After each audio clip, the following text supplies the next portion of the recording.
L'enrôlement est un premier pas pour le changement que tu veux voir.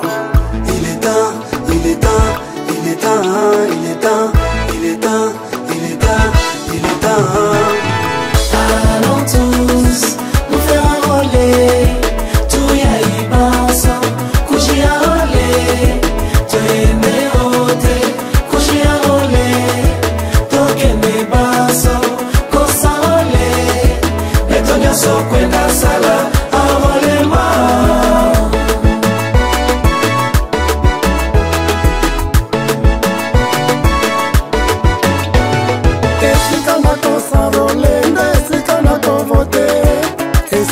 Vandaka nde pa yo kosarole kokende pa mosusu te ngai wa bino Jano Bombenga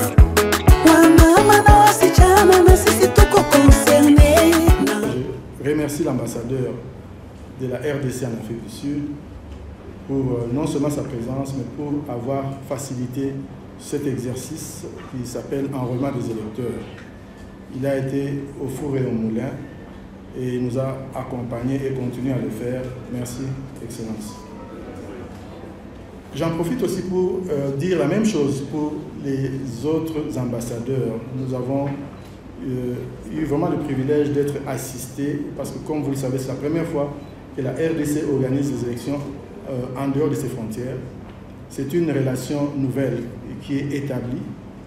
Nos ambassades, je parle ici de la Belgique, France, j'ai déjà parlé de l'Afrique du Sud et maintenant nous sommes en voie de commencer le même exercice la semaine prochaine aux États-Unis et au Canada. Et la collaboration que nous trouvons est vraiment appréciée par nous. Alors ici, pour revenir à l'Afrique du Sud, j'ai visité le centre d'inscription ouvert à l'ambassade. Je dois dire que c'est très bien organisé. Et tout se passe à merveille. Je remercie non seulement l'ambassadeur, mais aussi son équipe au niveau de l'ambassade. Je n'ai pas oublié d'où je viens. Et je considère cette rencontre comme un début de conversation. Parce qu'il y a des problèmes que nous pourrons résoudre. Il y en a que nous avons déjà résolus. Mais il y a des problèmes qui ne trouveront leur solution qu'à terme. Parce que n'oubliez pas, c'est la première fois que nous organisons des élections à l'étranger. C'est une sorte de phase pilote. Nous avons retenu 5 pays, dont celui-ci. Mais vous, en tant que citoyen, il faudra qu'après ici, que ça ne s'arrête pas. Je sais que vous avez beaucoup de recommandations, il y a beaucoup de choses que vous déplorez.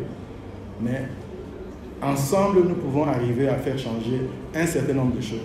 J'ai parlé de cadre de concertation avec les parties prenantes. Nous tenons à avoir vos avis. Nous sommes persuadés que nous ne connaissons pas tout nous-mêmes. Dans cette salle, il y a des gens, dans leur domaine, qui connaissent des choses mieux que nous. Nous avons besoin de les écouter. C'est pour ça que nous avons institué ces cadres de concertation. Je ne peux pas venir ici, j'observe comment ça s'est passé, puis je m'en vais. Je prends le temps de rencontrer les parties prenantes. Quand c'est au pays et que je n'ai pas beaucoup de temps, je rencontre tout au moins les autorités pour avoir une idée sur la sécurisation, sur les problèmes qui se posent et sur les améliorations qu'il faudrait apporter.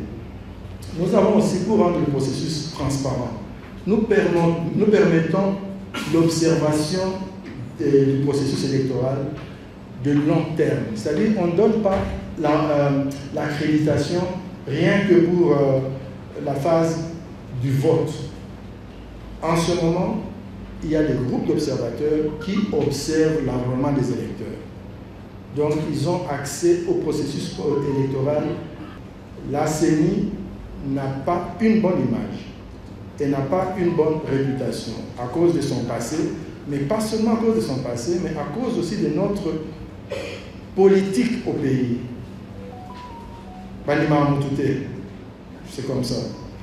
Il y a des gens qui traitent la CENI comme si c'était un parti politique. Quand nous disons quelque chose, ils disent le contraire. Ça, alors que nous sommes une structure de l'État. Donc, quand vous avez une situation comme celle-là, vous devez être le plus transparent possible. Comme ça, il y a moins d'accusations, il y a moins de critiques. D'asile. Quand on est réfugié, là, il n'y a pas que la loi congolaise, mais il y a aussi le droit international. On ne met pas ses pieds dans l'ambassade. Donc, on ne peut pas venir s'y enrôler. Sinon, ça serait une contradiction. Vous pouvez même perdre votre statut de réfugié. Donc, il y a des contraintes de ce type-là, mais c'est des choses que nous devrons approfondir. Comme ça, on peut améliorer. Si ça ne dépendait que de moi, d'abord, on mettrait fin à cette histoire de refus qu'un Congolais ait une autre nationalité que la nationalité congolaise. Nous savons combien c'est difficile de vivre à l'étranger.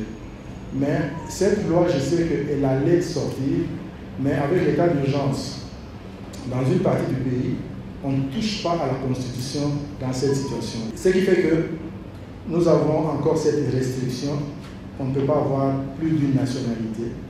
Donc il y a des choses comme ça, mais moi je vous encourage, après cet exercice, de ne pas oublier, mais de communiquer.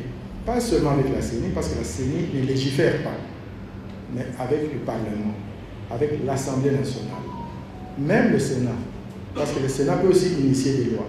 Et là, au moins, nous pourrons améliorer la situation et avoir un peu plus de Congolais.